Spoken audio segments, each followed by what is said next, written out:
어, 제일 먼저 감사드릴 것은 아들이 많이 회복이 됐고요.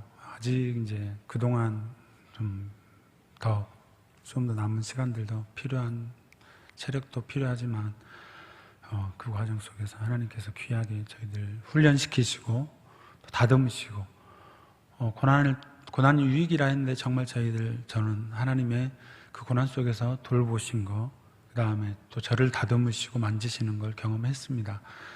고난은 절대 하나님이 우리를 버리시는 게 아니라 우리를 사랑하신다는 증거이고, 그걸 통해서 하나님을 더 찾게 만들고 간절하게 만들고, 또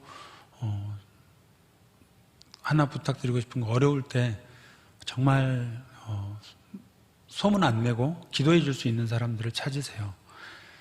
그때 하나님이, 우리가 하나님만 나와 함께 하는 게 아니고 하나님이 자기 몸에 붙여주신 지체들, 동료들과 함께 서로 세워간다는 걸 배우게 되는 것 같습니다. 여러분들이 저희가 떨어져 있었지만 정말 가족처럼 함께 기도해 주시고 걱정해 주시고 해주신 그 은혜 너무 감사드리고, 그것이 내가 예수 믿은 거, 영원한 생명 정말 가치 있다, 그걸 보여주시는 것 같아요.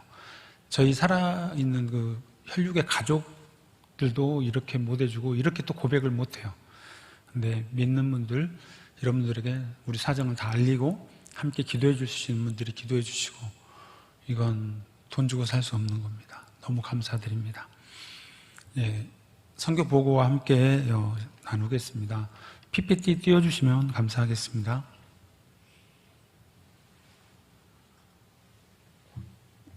광주제일교회 목사님과 성도님들, 당회원, 또 선교부 모두 분들께 감사드립니다. 믿음과 사랑으로 기도해 주시고 후원해 주신 것, 또 팬데믹 상황에서도 포기하지 않아 주시고, 그래서 실제는 저희뿐만 아니라 모두가 다 함께, 또 멕시코 선교지에 있는 교우들, 또 라디오 방송국, 그분들이 실제 팬데믹 기간에 더 많은 은혜를 입었습니다. 저희는, 다른 분들은 팬데믹 기간에 더 어려움을 겪었는데 저와 가족도 그러고 저도 그러고, 실제 또 팬데믹 기간에 저희는 개척도 됐고 라디오 후원도 광주제일교회에서 팬데믹 기간에 해주셨어요. 그러니까 이건 정말 기적이고 하나님만이 하실 수 있는 일입니다. 사람의 계산으로 할 수 없는 것들입니다.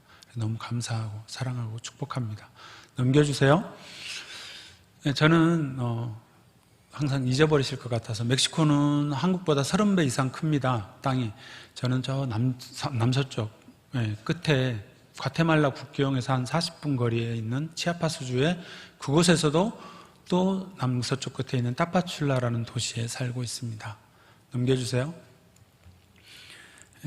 짧게 하려면 팬데믹 이후 사역이 제일 나을 것 같습니다. 라디오, 제가 팬데믹 때 이제 들어가서 실제 한국으로 철수할 뻔했어요. 이제 아들도 아프고 이제 아내도 못 들어갈 상황이 되고 막 해서. 근데 저는 이제 한국에 있을 마음을 하나님이 안 주셨어요. 저는 예수 믿는 것 외에는 단 어떤 것도 가치가 없다고 제 안에 하나님이 그 마음을 주셨기 때문에 실제 한국에 돌아와서 직장 생활할 자신도 없고, 그런 마음을 안 주셨어요. 또 뭐 여기서 목회할 마음도 안 주시고, 그래서 멕시코 가서 일단 정리를 한번 해보자 하고 들어갔는데, 정리할 일도 있고 라디오 사역하면서 하나님이 말씀을 전하는데 너무 큰 은혜와 다시 격려와 위로를 주셔서 할 수 있겠다, 해보자. 그래서 이제 그때 좀 라디오 사역에 집중했어요. 더 그 이전보다. 함께 다니면서 미자립교회 부흥 집회 열고, 팬데믹 기간 동안에 저걸 다 한 겁니다. 이제 그리고 방문 집회하고, 또 광주제일교회가 후원해 주셔가지고 라디오 산 쪽에 또 방송실 하나를 더 짓고 안테나 세우고 이렇게 했습니다. 지금 현재 저 밑에 것은 되는데 위에는 지금 번개가 너무 많이 쳐요. 저기가 우기가 6개월 되는데 번개가 너무 많이 쳐서 지금 기계들이 좀 타버리고, 그래서 라인도 다시 좀 더 세고 강한 걸로 바꿔야 되고, 안테나도 좀 해야 되고, 시설 보수해야 되는데 좀 비용 때문에 지금 기도하고는 있습니다. 근데 아래쪽에서 있는 라디오 방송실은 잘 지금 진행되고 있어서 기대 중이고, 하나님의 계획과 뜻 가운데서 인도되기를 바랍니다. 넘겨주세요. 교회 개척이 21년 5월 30일에 됐습니다. 실제 저것도 제가 원래 전에도 제가 선교 때문에 기도하신 분들은 알겠지만 저 교회 개척 안 하려고 그랬어요. 선교지는 현지인들이 해야 된다. 이제 선교사가 하면 당연히 선교사는 단 한 푼이라도 더 쓰고 더 하기 때문에 또 뭐라고 우리가 테크닉이라고 그러죠. 한국 교회에서 교회학교 우리가 하고 중고등부 하고 이런 걸 다 해봤기 때문에 선교사가 하면 사람이 잘 모일 수밖에 없어요. 그래서 현지인들 교회에 대한 피해를 줄까봐 저희는 그런 것도 있고, 또 현지인이 꾸준히 해서 자기들이 자립해야 되기 때문에 선교사가 안 했으면 좋겠다는 제 마음은 그랬어요. 다른 선교사들하고 관계없이 그랬는데, 관건적으로 지금 저것이 이루어져 가지고 실제는 샌디에고에 있는 어떤 개척교회하고 선교사님 한 분이 저를 계속 하자고 계속 같이 하자고 지원하겠다고 막 했는데, 하자마자 그 해 연말에 둘 다 손 털고 떠나버렸어요. 저희들 개척하자마자. 저는 그분들 보고 저희가 빠지려고 그랬거든요. 저는 현지인이 해야 된다, 나는 목회 못한다 하고 빠지려고 그랬는데, 오히려 제가 하겠다고 딱 하고 개척하고 나니까 11월 달, 그때 11월 달에 딱 완전히 그 개척교회하고 선교사님이 이 사역에서 쑥 빠져나가 버렸어요. 그리고 저희들은 실제 교단도 없고 아무것도 없이 그냥 개척했는데 붕 떠버렸어요. 그래서 제가 도망갈 수가 없는 상황으로 딱 묶어버렸어요, 하나님이. 그래서 지금 2년 동안 엄청 제가 고민하고 기도하고 또 두려워하고 떨고 막 이랬습니다. 지금 저 마당 있는데, 저 마당은 전에 제 아내하고 토요일마다 가서 그 개척했던 로스 레이에스 산타 마리라 리베라인데, 제 아내하고 같이 계속 중고등부나 어린이들 전도하고 토요일마다 말씀을 전했던 곳이에요. 저희가 이제 좀 다른 걸 하면서 거기를 놔뒀는데, 하나님이 그곳에 다시 기도로 뿌려서 그런지 하나님이 다시 그곳으로 가게 하신 거예요. 그래서 갔을 때 저희가 처음에 했던 그 가족이 떠나버렸어요. 그래서 어디서 하지 하고 그 옆집에 갔는데, 그 옆집한테 이제 설명했더니 그 옆집 아주머니가 제가 이제 혹시 그럼 이 집에서 해도 됩니까? 그랬더니 괜찮다고 했어요. 알고 봤더니 처음에는 몰랐어요. 그분도 모르고 저도 몰랐는데, 그분 딸들은 다 여기 안 사는데 여호와 증인들이에요. 저희가 누군지도 몰랐어. 그래서 제가 이제 성경책을 나중에 주고 봤더니 성경책이 다르고 여호와 증인이다 이제 이걸 알게 되고, 근데 감사하게 쫓아내지는 않더라고요. 지금 저 가족들이 계속 변화되기를 지금 2년 동안 기도하고 있는데, 강력합니다. 아직도 지금 마음을 안 열고 있어요. 한 2번 예배 참석했는데 제 기도가 부족하다는 걸 인정합니다. 아직도 그 굳은 마음이 안 닫혀졌고, 남편은 계속 주일날 자주 술을 많이 먹습니다. 나무 그늘에 사는데, 저 나무가 아몬드 나무예요. 아몬드 나무. 새들하고 같이 항상 아래에는 개가 와서, 찬양 시작하면 개가 와서 잠을 자고 그런 데입니다. 그리고 옆에는 공원에서 하고 있는데, 저희가 먼저 이제 저희 사역자 아내가, 부부가 함께 동역하는데 사역자 아내가 어린이 전도협회 전문 훈련을 받아가지고 지금 교사들을 훈련시켜서 저기 지금 2시간씩 예배를 드려요. 오면 맞이하고 이제 기도하고, 그다음에 게임하고, 찬양, 말씀 외우기 하고, 말씀 전하고, 또 게임하고, 그래서 2시간을 예배를 드려요, 어린이들. 근데 공원에서 하는데, 감사한 건 멕시코가 카톨릭 국가라 실제 공원에서는 공적인 자리에서 국가가 운영하는 데서는 예배를 못 드려요. 근데 어린이들이라 활동하는 가래 이런 게 특별히 우리 어린 예배처럼 안 하니까 지역 주민들이 반대를 안 해서 지금 하고 있는 겁니다. 이거 진짜 은혜예요. 그래서 저기는 그래도 농구장이라 그늘이 있습니다. 그 위에 큰 라미나인데 양철 지붕이 아주 굵은 걸로 있어서 비도 피하고 햇빛도 피하고, 그래서 어린이들 전도하고 있습니다. 저기는 한쪽은 다른 공원이고 한쪽은 토요일 날 또 하는 거예요. 아까 방금 저는 주일 날 하는 거고, 토요일 날 같은 공원에서 또 하고 있고요. 다른 공원에서 지금 어린이 토요 클럽이라고 2시간을 또 복음 전도를 하는데, 가운데 있는 그 가족 부부가 플라비오 형제 가족인데, 저 형제가 작년 성탄절 울면서 간증을 했어요. 가족들도, 교인들도 다 감동했죠.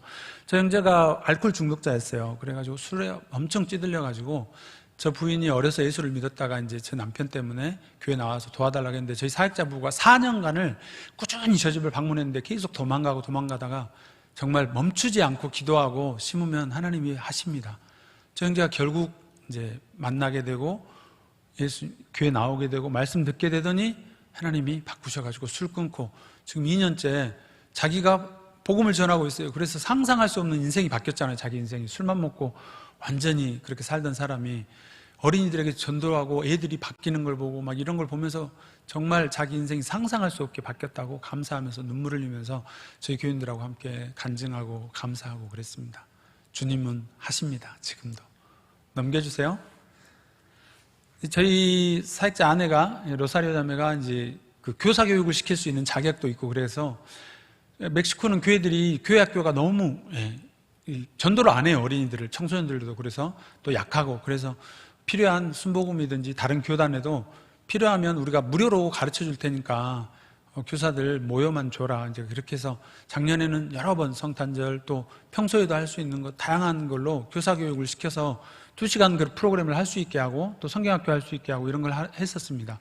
근데 올해는 지금 제가 전화를 해보니까 원하는 교회가 많이 없대요. 그래서 진짜 안타까운 건 저 땅의 교회들이 안 믿는 사람이 믿는 것보다 믿는 사람이 바르게 좀 믿어서 열정이 일어나는 게 더 중요한데 믿는 사람들이 열정이 없어서 좀 그게 안타까워요. 그런 것들이 좀 기도가 필요합니다. 넘겨주세요. 지금 가정에서 저 예배드리는 모습 있죠. 거기에 빨간 옷 입고 있는 앞에 있는 자매가 16살입니다. 올해. 저희 사역자 부부가 9년 전에 어린이 때 복음을 전했는데 예수 믿고 가까운 교회 다니다가 그 교회는 이제 저런 전도를 안 하니까 이번 성탄절날 네가 한번 교육받고 복음을 전해볼래 했더니 이해해가지고 훈련받고 성탄 복음을 전했어요. 올해. 작년 말에. 얼마나 감사한지.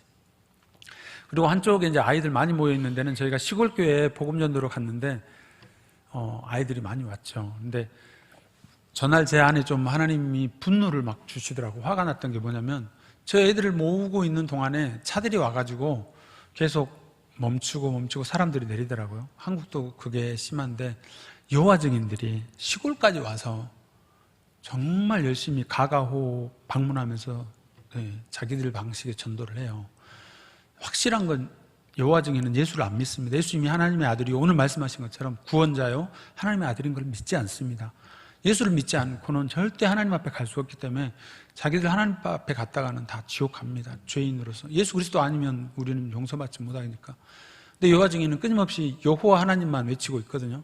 하나님이 주신 그 다리라고 그러죠.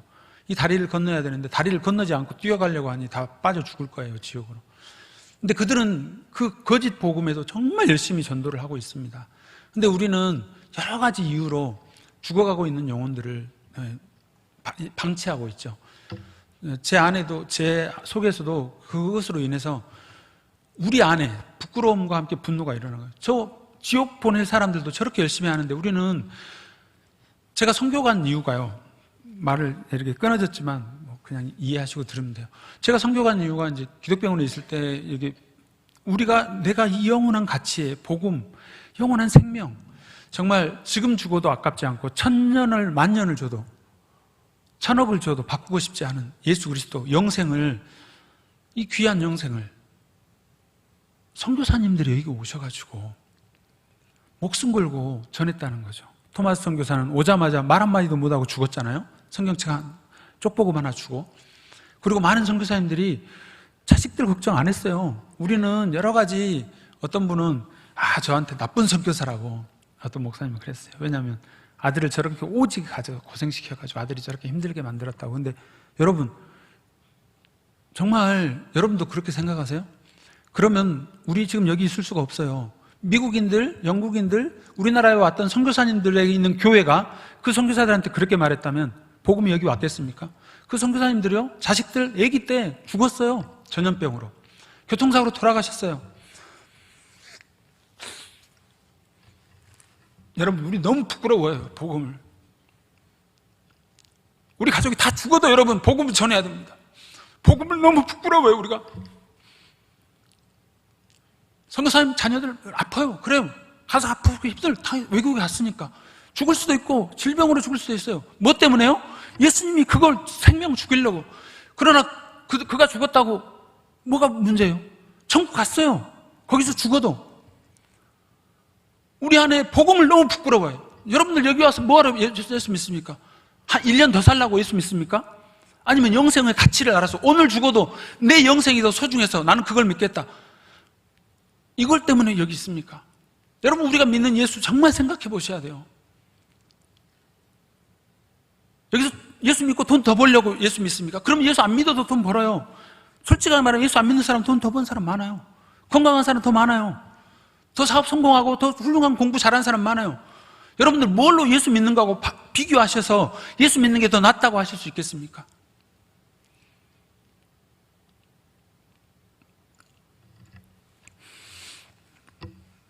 계속 전하겠습니다. 넘겨주세요. 네, 알코올 중독자와 재활치료센터 계속 제가 말씀 전하고 성경책 보급하고 있습니다. 저들이 나가서 성경을 계속 볼 수 있도록 넘겨주세요. 장학사역도 계속하고 있습니다. 넘겨주세요.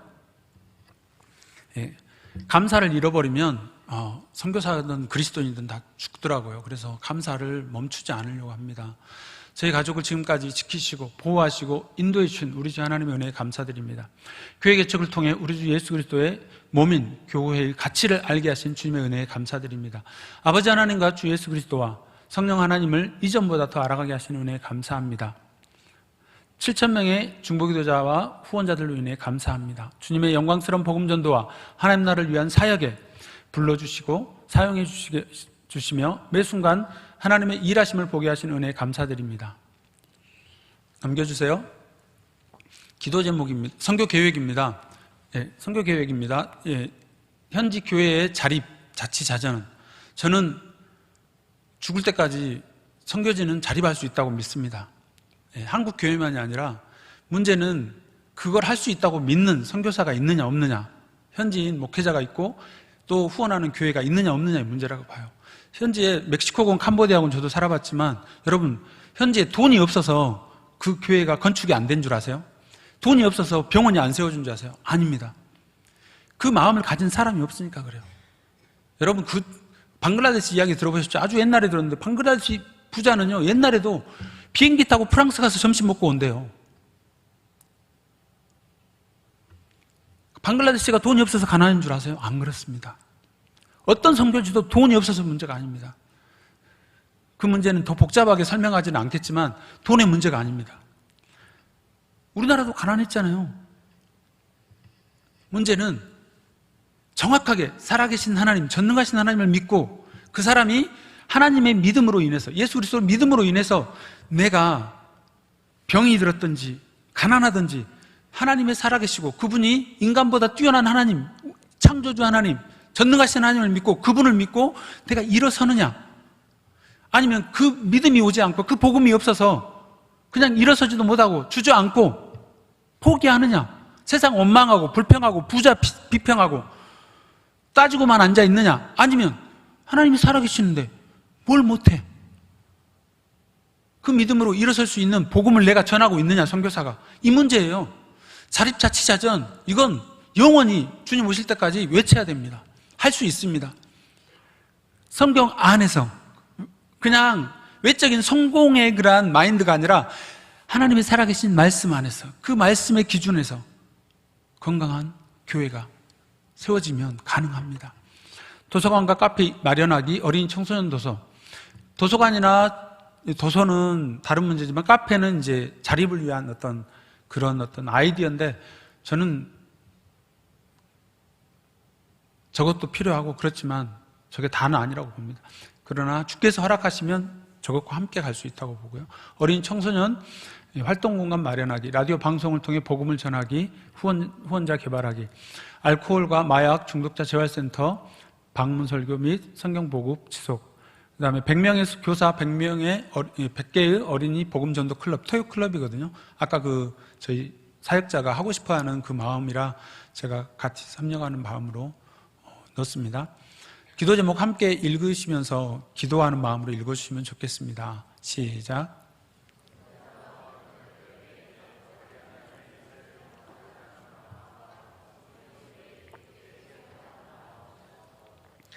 저희가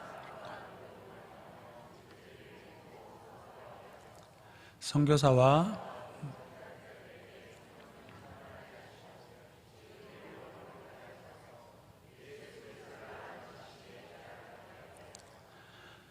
충성하게 하소서. 성령의 하나 되게 하심을 힘써 지키게 하소서. 주께서 일으키실 부흥을 위해 저희 마음밭을 갈아엎으소서.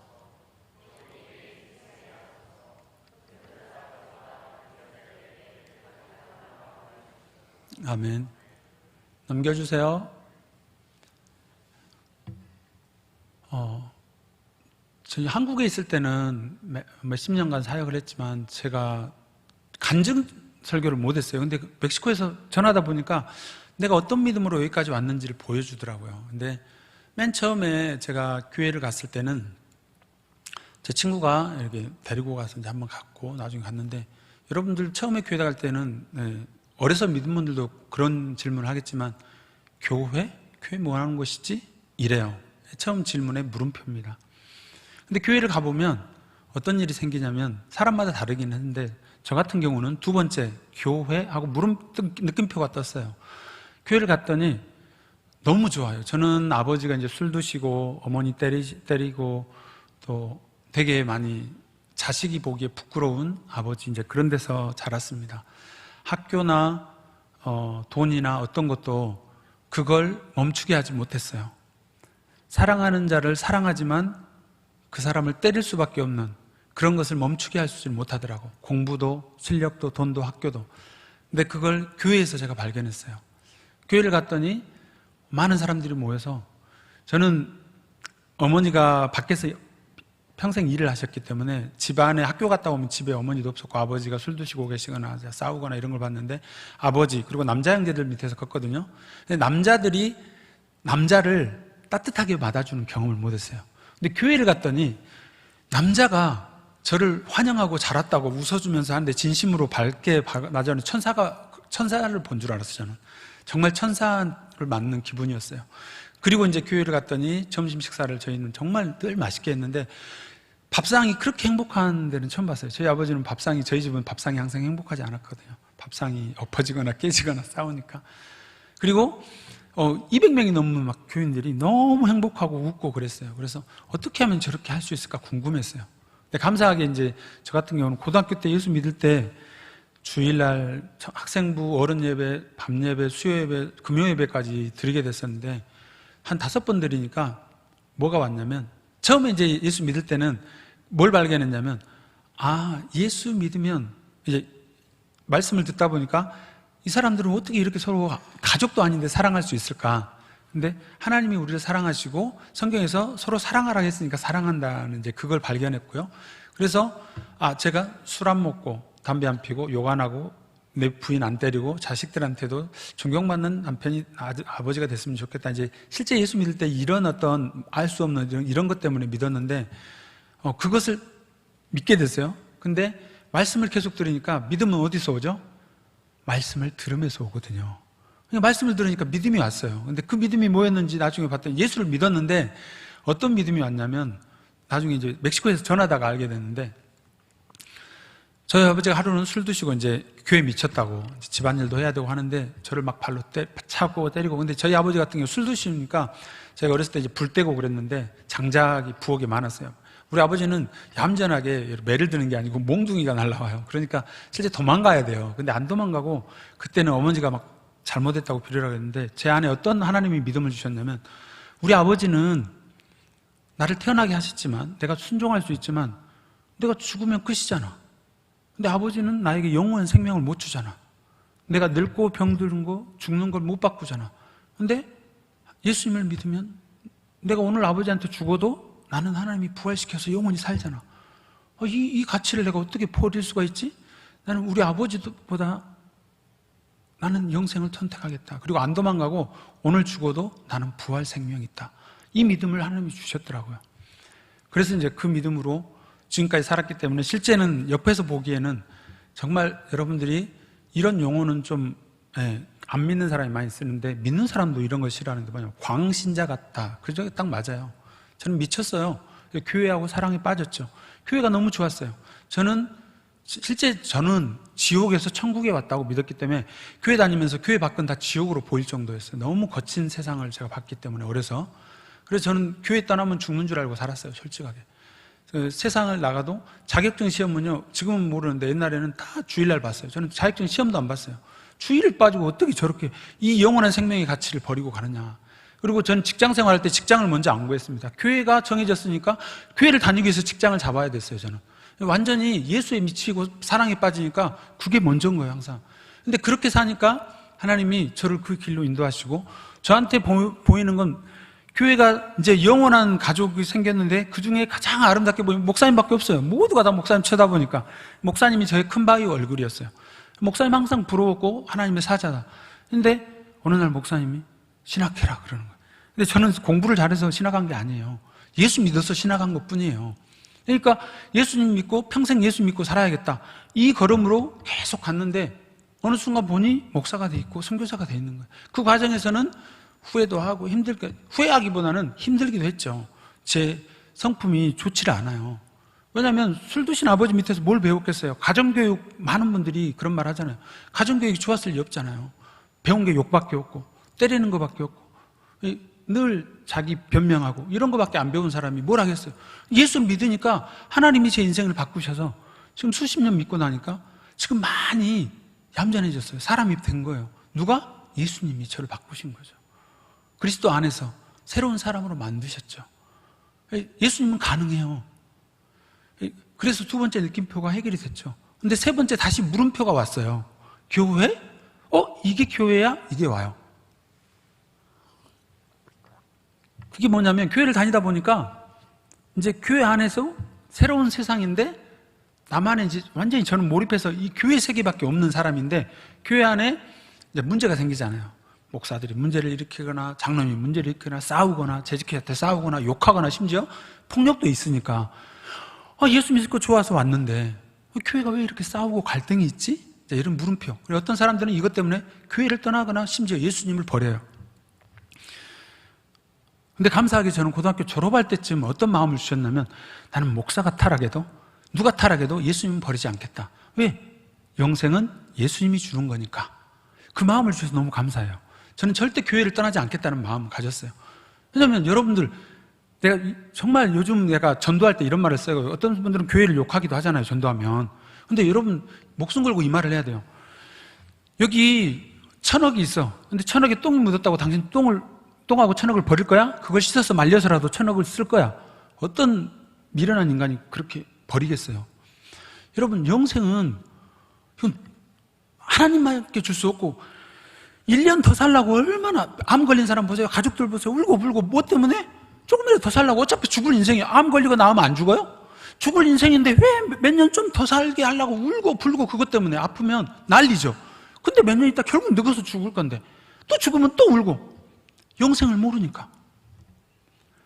영생을 알면요 영원하잖아요. 근데 이 영원한 개념을 정말 저는 죽을 때까지 묵상해도 바꿀 수 없다. 여러분, 끝이 없는 걸 기억해 보세요. 끝이 없어요. 근데 문제는 끝이 없는데 문제가 없는 끝이에요. 고통도 없고 지루함도 없고 아픔도 없고 슬픔도 없는 끝, 배고픔이 없는 끝. 근데 그게 행복밖에 없고 하나님과 함께 영원한데, 여러분 그걸 돈 주고 살 수 있다면 좋겠죠. 그런데 그래서 못하니까 예수님이 죽으시고 우리에게 주시려고 오셨잖아요. 신밖에 줄 수 없는 거예요. 그 신이 가진 거니까. 여러분 그걸 죽을 때까지 묵상해 보세요. 그리고 또 그게 없다면 영원한 지옥이에요. 그걸 묵상해 보세요. 이건 버릴 수가 없는 거예요. 1,000억과 여기서 지금 여러분들이 많은 그리스도인들이 돈 때문에 예수를 이상한 게 빠진 사람들이 있어요. 돈 때문에 부정을 행하고 악을 행하는 사람들이 있어요.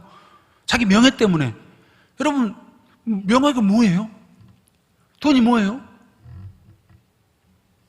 영원한 것과 바꿀 만한 가치가 있는지 정말 생각해 봐야 돼요. 근데 여러분 그걸 놓치시면 안 돼요. 그 가치가 얼마나 좋았으면 예수님은, 스데반은 자기를 죽인 사람을 축복했잖아요. 하나님, 예수님하고 똑같이.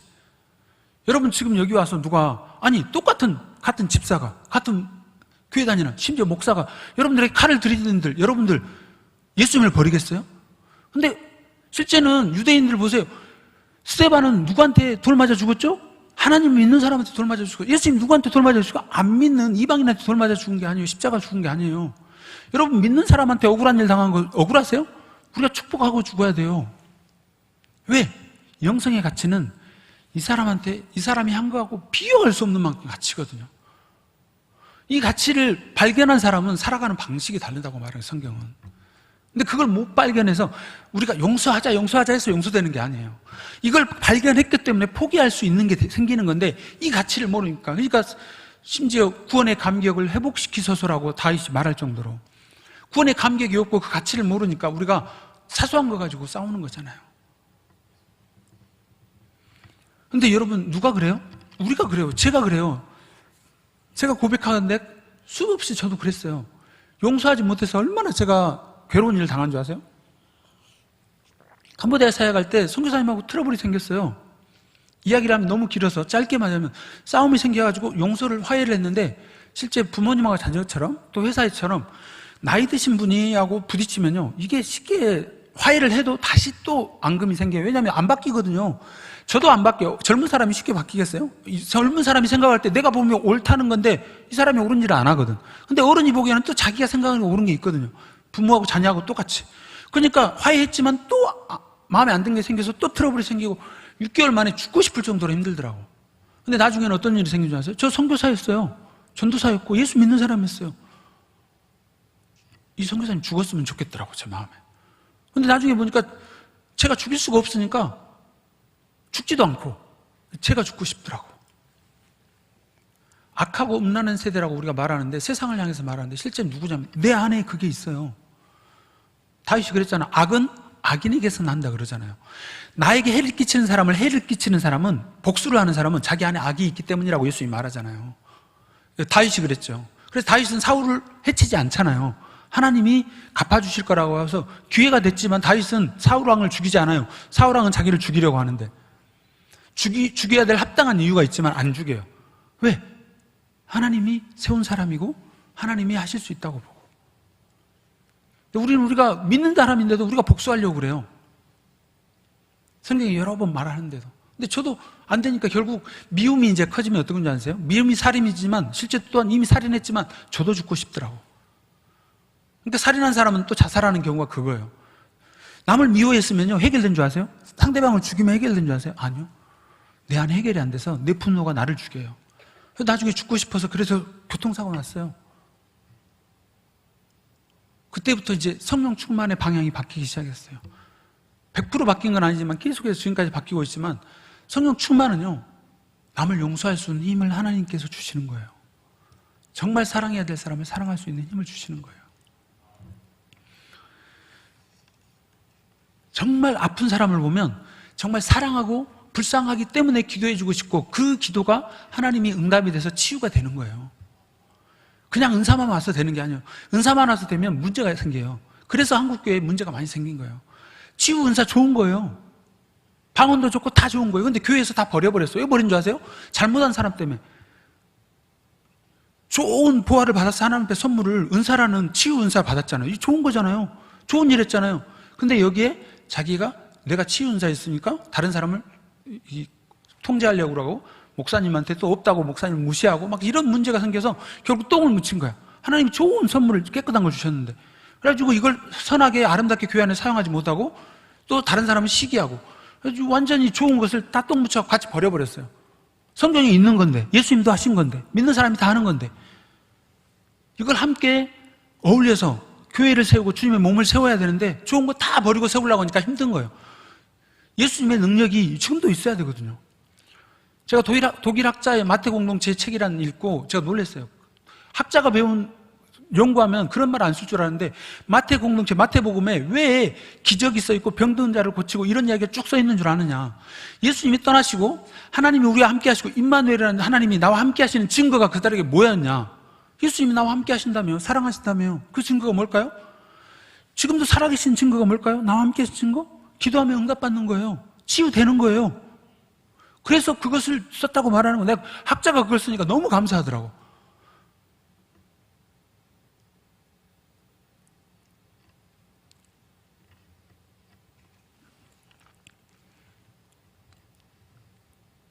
그리고 그 거룩한, 내가 선 곳 거룩한 땅, 엄기영 전에 선교사였던 분이 쓴 책을 봤어요, 최근에. 그분이 정리 하나 해주신 것 때문에 제가 감사한데, 그분이 뭐라고 그랬냐면, 왜 교회 안에도 믿는 사람 안에도 삶에도 우리 자녀들한테도 이런 어려움이 생겨가지고 갈등이 있고 뭐 힘드냐. 그분이 딱 세 가지로 정리했어요. 첫째, 아직 사단이 머리는 깨졌지만 실패했지만 죽지 않고 지옥 가지 않고 여기 버텨서 우리를 유혹하고 있기 때문이다. 폐잔병. 우리 옛날 뭐 공산당이 왔는데 지리산에 남아있었잖아요. 6.25 끝나고. 지리산에서 빨치산이 계속 괴롭혀요. 우리나라는 이제 아름답게 됐는데 아직도 빨치산이 숨어서 괴롭히니까 그 밑에 사는 사람들은 해를 입는 거예요. 그런 것 때문이다. 두 번째, 우리가 안 믿는 사람들하고 사단의 소리에 속아 넘어가는 안 믿는 사람들하고 살기 때문에 가치관, 세계관이 다른데 어떻게 우리가 어렵지 않겠냐. 네 번째는 우리가 연약함 때문이다. 아직 우리는 부활체가 아니다. 예수님처럼. 아직도 이 세상에 있고, 그러니까 이런 일이 생겨난다. 그러니까 우리는 죄를 버리고 비웠으면 안 믿는 사람처럼 비움으로 끝나면 안 된다. 말씀으로 채우고 성령으로 채워야 된다. 그래야 이 험난한 세상을 주님 오실 때까지 헤쳐나갈 수 있다. 이렇게 말씀하는데 너무 감사하더라고. 저는 정리를 잘 못해가지고 이렇게 간단하게 정리하는 분들 보면 감사하더라고. 그분 책 보고 정리가 됐어요. 마지막에 제가 개척을 하고 나니까 교회가 마지막 느낌표가 또 새롭게 보이더라고요. 교회가 얼마나 아름다워. 에베소서를 보면요, 교회는 주님의 몸이에요. 주님은 머리고. 이건 놀라운 일입니다. 아까 치유 이야기를 했지만 실제는 치유를 하고 귀신을 쫓아낼 때 그 일이 일어나야 되는 게 뭐냐면요, 우리가 믿고 있다면, 주님 안에 있다면 내가 하는 게 아니기 때문에 그래요. 내가 주님의 몸인 걸 믿으면 주님 안에 내가 있거든요. 내가 행동하는 것은 실제 주님이 하는 거예요. 귀신은 나를 보는 게 아니에요. 믿는 사람을 딱 가면 주님이 그 사람 안에 같이 있거든요. 그래서 그는 주님을 보고 두려워서 떠나게 돼 있고, 병도 주님을 보고 떠나게 돼 있어요. 예수의 이름으로 떠나게 돼 있어요. 예수 그 능력의 이름으로, 구원의 이름으로, 전능한 이름으로. 그래서 교만할 이유가 없어요. 예수님을 알고 주님 안에 거하는 사람은 내가 병을 쫓거나 귀신을 쫓거나 무슨 일을 해도 교만할 이유가 없어요. 그냥 주님이 하셨으니까 주님께 영광 돌리고, 사도 베드로가 말했던 것처럼 여러분 내가 한 게 아니에요. 저한테 주목하지 마세요. 여러분들이 죽였지만 부활하신 예수의 이름으로 이 사람이 치움을 받았습니다. 여러분들이 예수님을 몰라서 주님이 여러분들이 그 구원의 이름이 뭔지, 그분이 누군지를 알려주시려고 이걸 보여주신 거니 이 치유에다 집중하지 말고 예수 그리스도를 믿으십시오. 이게 진짜 복음의 증인이고, 치유를 하든지 뭘 하든지 그것에 초점을 맞추면 하나님이 영광 받으시고 교회는 든든하게 서가고 우리 모두가 함께 주님 안에서 찬양을 할 수 있는 거더라고요. 그리고 제가 성찬식을 저는 매달 한 번씩 하거든요. 성찬식 가지고 제가 정말 가면 갈수록 충격을 먹는 게 그거예요. 성찬식을 하면 여기서 죄 짓지 마세요 할 필요가 없어요. 사도 바울이 고린도서에서 말한 것처럼, 11장에서 말한 것처럼 죄를 짓는 사람이 예수님의 몸을요, 죄와 함께 먹을 수 없어요. 그냥 죄 짓지 마라 안 해도 그걸 성찬식을 할 때 예수님이 살이라고 표현한 이유는 예수님이 네 죄 때문에 이 살이 찢기고 죽었는데 네가 또 죄를 지을 수 있느냐, 이 말이에요.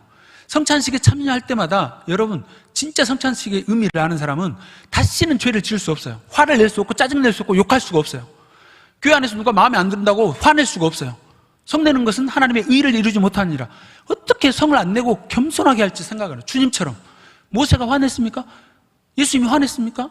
화를 낼 때는 예수 믿는 정말 목사 같은 사람들이 너무 잘못할 때, 하나님의 영광을 가리고 믿는 사람들을 너무 망가뜨리니까 예수님이 바리새인하고 사두개인이나 지도자한테 화를 냈지 연약한 백성들한테는 화를 내지 않으셨어요. 예수님은 그들을 다 품으셨지. 화낼 대상이 따로 있죠. 그러나 아무 데서나 내도 안 돼요. 여러분, 성찬식을 참석하면 우리가 진짜 하나님 앞에서 어떻게 해야 될지 알게 돼요. 그리고 주님의 몸에 참여하는 거라고 해요. 영생이 항상 함께. 근데 성찬식 어디서 해요? 교회에서 하는 거예요. 예수 그리스도를 믿음으로 믿는 모임에서 하는 거예요. 이 교회가 얼마나 중요한지. 예수님이 요한복음 6장에 보면 내 살을 먹지 아니하면 생명이 없다고 말해요. 아니 그럼 성찬식 참석하지 않으면 죽는 거네. 영생이 없는 거네. 그걸 고민하면 이게 교회의 소중함이구나. 주님이 왜 교회를 주셨는가? 왜 주님의 몸을 주셨고 내 몸이라고 말했는가? 이걸 여러분들이 계속 에베소서 묵상하시고 이걸 해나가시면 이건 상상을 초월하는 정말 엄청난 겁니다. 교회는. 교회 안에서 하나님이 교회를 통해서 하시고자 하는 일은 정말 너무나 놀라운 일이에요. 근데 이 의미를 알고 교회 안에서 우리가 하나 되면, 사랑하고 있으면 진짜 우리는 그냥 예수님 안에서 그냥 비치고 우리가 그냥 소금이인 거예요. 세상은 그걸 보고 오게 돼 있어요. 그래서 결국 예수님을 제대로 믿고 사랑하면 이제는 어디로 가야 되냐면, 보이는 형제를 사랑하지 않는 자가 어찌 보이지 않는 하나님을 사랑하겠느냐, 이 말씀이 와요. 주님을 정말 사랑하십니까? 하나님을 사랑하십니까? 교회를 사랑하십니까? 여러분 부인한테, 여러분 남편한테, 여러분 자녀한테, 우리 교회 안에서 집사님끼리, 장로님한테 아무리 기분 나쁘고 안 좋은 일이 있더라도 여러분들 정말 목숨을 다해 사랑하시고 대해야 돼요. 보이는 형제를 사랑하지 않으면서 주님 사랑합니다, 여러분 말할 수 있다고요? 주님이 그렇게 말씀하지 않으시네요. 정말 말 조심해야 되고, 정말 저는 정말 그 마음으로 사는 마음을 받고 싶어요. 해산의 고통이라고 그랬죠. 사도 바울이 뭐라고 그랬어요? 나는 한 영혼을 얻기 위해서 해산의 고통을 했다고 그랬어요. 해산의 고통 몇 사람이, 여자분들 말고 몇 사람이나 남자분들이 아시겠어요? 그 해산의 고통, 뼈를 깎는 고통을 해서 한 영혼이 잃어버리지 않기 위해서, 심지어 큰 죄가 아니라면 그거 가지고 다른 사람이, 어떤 분은 그러더라고. 이 구역 모임에 안 믿는 사람이, 야, 우리 모임 참여해봐라, 여기라도 한번 나와서 한번 들어볼래? 그랬을 때, 내가 술 가져가도 돼? 어떤 분은 술 가져와, 괜찮아. 안 믿는 사람 전도하려고 그 사람이 술 가져와서 술 따라주고, 우리 모임에서 너를 위해서 기도해줄게, 이렇게라도 하더라고. 그리고 어떤 분은 노래방에 같이 가준, 자기는 노래방도 안 가고 술도 안 마시는데 그 사람 전도하려고 노래방 따라가서 술도 안 마시는데 같이 춤을 추더래. 그래서 그 사람이 물어봤대. 당신 왜 나를 위해서 이렇게 술도 안 마시는데 미친 듯이 노래하고 숨췄어? 나는 당신이 기뻐하는 일이라면 뭐든지 할 수 있어, 이 말을 했대요. 그 사람 전도하려고. 사도 바울이 그랬잖아요. 이 사람한테는 이 사람 모양으로, 저 사람, 그러나 안 할 건 안 하더라도 구원하기 위해서 그런 일들을 하더라고요. 저는 한 영혼을 그렇게 사랑하는 마음, 정말 해산의 고통을 하는 마음, 그 은혜를 저한테 주셔서 정말 그 기쁨을 맛봤으면 좋겠어. 죽어가는 영혼이 정말 나를 욕하고 찌르고 괴롭히는데, 그 사람이 구원받기 위해서 내가 힘써 있어가지고 결국 그 사람이 예수를 믿게 돼서 그 사람이 주님 앞에 돌아와서 영원한 생명을 얻어서 기뻐하는 그 마음을, 저도 그 기쁨을 맛보고 싶더라고요.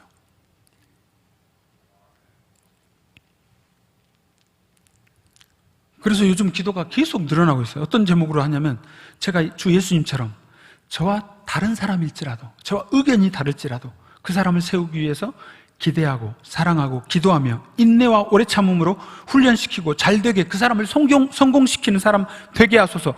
그 사람이 건강하게 세워지는 모습을 통해 기쁨을 경험하게 하소서. 주 예수님처럼 하지 말아야 할 것은 하지 않을 수 있는 절제의 영을 부어주소서. 꼭 해야 할 것과 하나님의 뜻을 행할 수 있는 용기와 믿음과 순종할 수 있는 주님의 마음을 부어주소서. 어떤 분이, 어떤 교회에서는 그렇게 한대요. 당회에서나 모임에서 막 트러블이 생기면 한 분이 그 이야기를, 둘이 의견이 안 맞아서 싸우면 다른 장로님이나 다른 분이 그 말을 한대요. 여러분, 이게 죽사와 관계가 있습니까? 이렇게 묻는데요.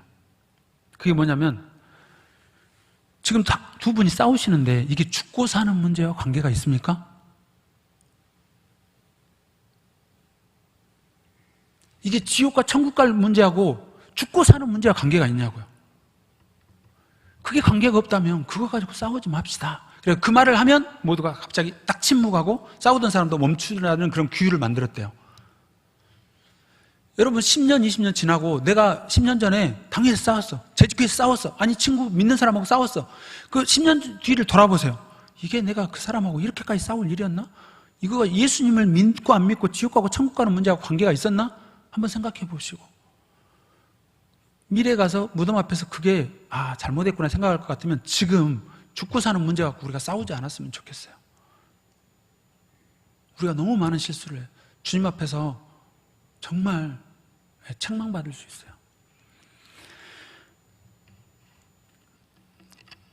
이 시간 함께 이제 기도했으면 좋겠습니다. 같이 함께 기도하시기 때 우리 교회 안에 어린이 영유아부터 작년에 이르기까지 하나님 성령의 충만, 정말 새로운 부흥을 주시되, 정말 죽고 사는 문제 가지고 아니면 복음하고 관계없는 문제하고 싸우지 않을 용서할 수 있는 사랑의 영, 절제할 수 있는 영, 해야 될 말을 할 수 있는 담대함. 해야 될 말은 안 해요. 사랑과 복음 증거는 안 해요. 용서는 안 해요. 근데 하지 말아야 될 것 갖고 싸우고 있는, 그래서 하지 말아야 될 걸 하지 않을 수 있는 절제의 영, 해야 될 말을 담대하게 할 수 있는 용기, 그 영을 부어주시고 우리 안에 그래서 할아버지가 교회 다니면서 기뻐 춤추는 모습을 보고 손주가 할아버지 왜 그렇게 기뻐요? 내가 예수님을 만났는데 내가 이제 죽어도 여한이 없을 정도로 행복하다. 너도 예수님을 만났으면, 이런 말을 할 수 있을 때 그 아이들이 교회 나오지 않겠어요? 궁금해서라도. 우리를 통해서 손주들이, 자녀들이 예수님께 더 나와야 되는데 부모님들이 보여주지 못하니까 자녀들이 떠나요. 교회를. 더 재밌는 게임과 더 좋은 세상으로 나가요. 더 아름답고 영원한 기쁨이 있는 이곳으로 오지 못하고.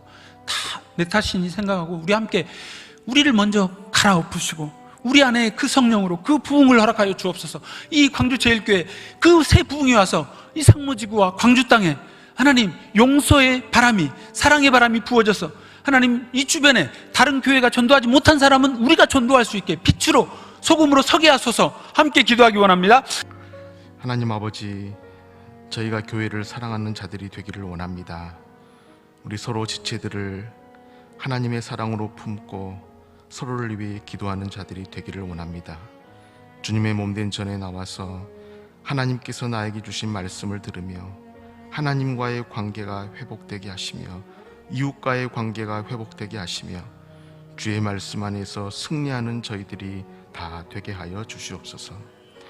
이제는 우리 주 예수 그리스도의 은혜와 하나님 아버지의 사랑하심과 성령의 교통하심이 교회를 사랑하는 자로, 형제 자매를 사랑하는 자로, 교회의 책임 있는 구성원으로 자라가기를 원하는 모든 성도님들과 광주제일교회와 모든 선교사님들과 선교지 위에 지금부터 영원까지 함께 하시옵기를 간절히 축원하옵나이다. 아멘.